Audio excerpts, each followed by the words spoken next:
thinking about where the next big opportunities might lie. Maybe you're looking to expand your business, or maybe you're just curious about the global economy. Today, we're zooming in on Europe, famous for history, culture, sure, but also really buzzing economically right now. Exactly. We've been digging into some data, and it really paints this picture of Europe being a prime spot for business. Mhm. It's more than just the landmarks, It's a huge, fairly stable economic area. Right, a massive market. We're talking over 450 million potential customers. hmm But it's not just the scale, is it? You've got governments with pretty forward-thinking policies in many places, a really skilled workforce. And lots of funding opportunities, too. EU grants, national Mm. programs. They're actively trying to encourage growth. Plus, all those trade agreements simplify things a lot. Definitely simplifies things. So our mission today, if you like, is to get specific, to look past the headlines and pinpoint the sectors that are really showing significant momentum, where the real potential seems to be. Giving people a sharper focus. Yeah. I like it. Okay, so let's dive in. First up, tourism. I mean, it's almost synonymous with Europe, isn't it? Landmarks, culture, scenery. It absolutely is, and it fuels a really profitable industry. But what's interesting now is this big shift towards eco-friendly experiences. Ah, okay. So sustainability is becoming a bigger deal for travelers. A huge deal. People are much more conscious of their impact. They're actively looking for sustainable options. So what does that look like in practice? Well, think about eco-tours, maybe accommodations built with sustainability in mind, or those nature experiences that actually give back, contribute to conservation. Right. Places like Italy, Spain, the Nordic countries, they seem like natural fits with their landscapes and existing sort of green awareness. Makes perfect sense. Experience the beauty, but don't damage it. Exactly. What else is drawing tourists beyond the green angle? Oh, the classic appeal is still massive. The history, the culture, it's like a living museum. So Mhm. cultural and heritage tours are still a huge draw. So castles, ruins, hmm that kind of thing. Yeah, exactly. Medieval castles in Scotland, ancient Greek ruins, Mm. endless possibilities. But the key, I think, is authenticity, offering experiences that genuinely connect visitors with local traditions. Providing that real sense of place. Got it. hmm Now, what about the higher end of the market? Luxury travel. Still very strong. There's definitely a market for luxury and adventure. So think exclusive stuff, luxury yacht trips in the Med, maybe high-end ski adventures in the Alps. Okay. It's all about creating those really unique, memorable, often quite exclusive journeys. Right. Okay. Moving from, say, luxury yachts to something completely different. Tech. It feels like Europe's tech scene is really taking off. It absolutely is. It's growing incredibly fast. Cities like Berlin, Amsterdam, Stockholm, Yeah. they're becoming major tech hubs. Really challenging the traditional centers. Definitely. And what's fueling it is, well, obviously high demand for tech services, but also this interesting regulatory environment that's pushing for ethical and secure tech. Ethical tech. Yeah. Like with data privacy, GDPR and all that. Precisely.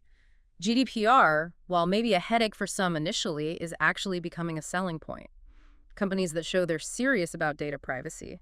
That resonates with European consumers now. Interesting angles. So Ah. where's the most heat in European tech? Startups. Startups are key, yeah. Europe's actually got a pretty supportive ecosystem, incubators, grants, government funding. Okay. And we're seeing real hotspots in fields like fintech, payment tech, digital lending. Right. Then there's health tech, using tech to improve healthcare, and green tech, focusing on sustainable solutions. Germany and the Netherlands, they're particularly strong on the startup front. So a good place to launch an idea, potentially. What about helping existing businesses catch up? Yeah, digital transformation. That's Yeah. huge. Lots of traditional European companies are realizing they need to digitize pretty urgently. So they need help with.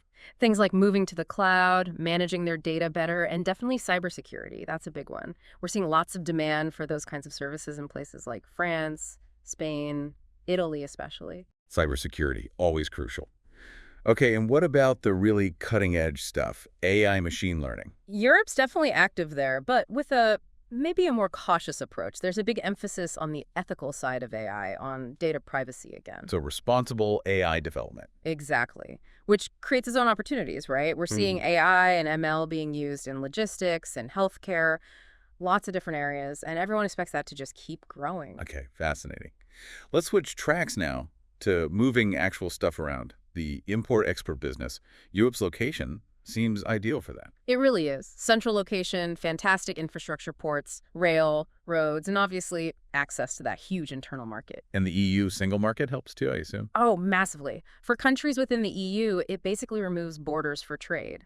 No tariffs, much simpler rules. It's a huge advantage. Right. So what are the opportunities there, exporting from Europe first? Well, Europe has this great reputation for quality, doesn't it? Think Italian wine, French cheese, luxury fashion from Milan or Paris. True.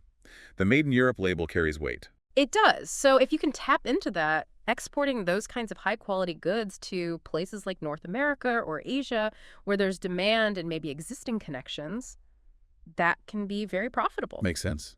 Leverage the brand. Yeah. What about bringing goods in, importing? Equally big opportunities there. Europeans have a strong appetite for goods from elsewhere, tropical fruit, electronics, textiles, you name it. So setting up distribution within Europe. Exactly, sourcing goods from other regions and then distributing them across the continent. Places like Spain, Germany, the Netherlands are popular entry points because their logistics are so well set up. Ports and infrastructure, yeah. And e-commerce must play a big role now, too, selling directly online. Oh, absolutely. The European e-commerce market is booming. So yeah, importing goods and selling them directly to consumers online is a massive opportunity. The UK and Germany in particular have really mature, huge e-commerce markets. Got it. Okay, let's shift again. From moving goods to generating power. Renewable energy. Europe seems like a leader here. Definitely a global leader. And that whole push towards sustainability is creating some really significant business opportunities. Because of the EU targets, Yeah. cutting emissions. Exactly. Strong policies driving investment in clean energy. So the whole sector is just set for major growth. So if you're in the energy space, Europe's the place to watch. Where are the specific opportunities? Well, solar and wind are the big ones, obviously. Opportunities all along the chain installation, manufacturing parts, consulting. Right. Countries like Germany and the Netherlands are pouring money into expanding renewables, often with government incentives, potential partnerships. Okay. But with more solar and wind, you need storage, right? Yeah. Because they're intermittent. Precisely. That's the next big challenge and opportunity. As renewables grow, the need for effective energy storage just gets bigger and bigger. So batteries, basically. Yeah, developing better battery systems, grid-scale storage. There's a huge market developing right across Europe for that. Makes sense. And what about electric cars, EVs? Another massive area. EV adoption is really taking off, so Europe is investing heavily in the infrastructure to support it. Gaining. Meaning opportunities in building and running EV charging stations, developing battery recycling that's going to be crucial, and even specialized EV maintenance services. Lots happening there. Okay, final sector for today, agriculture. Maybe not the first thing people think of as high growth, but But you'd be surprised. Europe's agricultural sector is actually very diverse and offers quite a few interesting angles. like what? Well, one big area is adopting new tech, advanced farming technologies. Automation. Precision farming. Exactly. Using tech to be more efficient, more productive, and also more sustainable. It's changing how farming is done. So not just your traditional picture of farming. Not at all. And then there's the consumer side, the huge demand for organic products. Ah, right. People want organic, local. And they're often willing to pay more for it. So that creates a really nice niche for businesses focusing on organic farming or distributing locally sourced food. That whole farm-to-table idea seems really strong. It is. And then beyond the farm gate, there's food processing. Taking the raw ingredients and adding value. Exactly. Europe has a strong agricultural base, which supports a big food processing industry, turning crops and produce into packaged foods, ready meals, all sorts of things. There's definitely growth potential there, too, finding innovative ways to meet changing tastes. Okay, wow. So quite a tour. From tourism getting greener to tech booming, import-export being streamlined, renewables powering the future, and even agriculture getting smarter. Yeah, it really covers a lot of ground. It really paints a picture of Europe as, well, incredibly diverse in terms of business opportunities. I think that's the key takeaway. You've got these varied markets, but they're connected. You've got solid infrastructure underpinning it all. And there's this clear push towards innovation and increasingly sustainability. So for anyone listening who's thinking about their next move, whether starting something new or expanding, Europe is definitely worth a serious look. Maybe the question to ponder is, which of these areas really clicks with your own interests, your skills? And then perhaps dig deeper into the specific countries, the regulations, the consumer quirks that seem most relevant. Yeah, that would be the next step.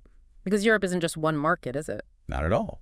but the overall potential, it seems pretty significant across the board. You might just find the perfect conditions for your next venture right there.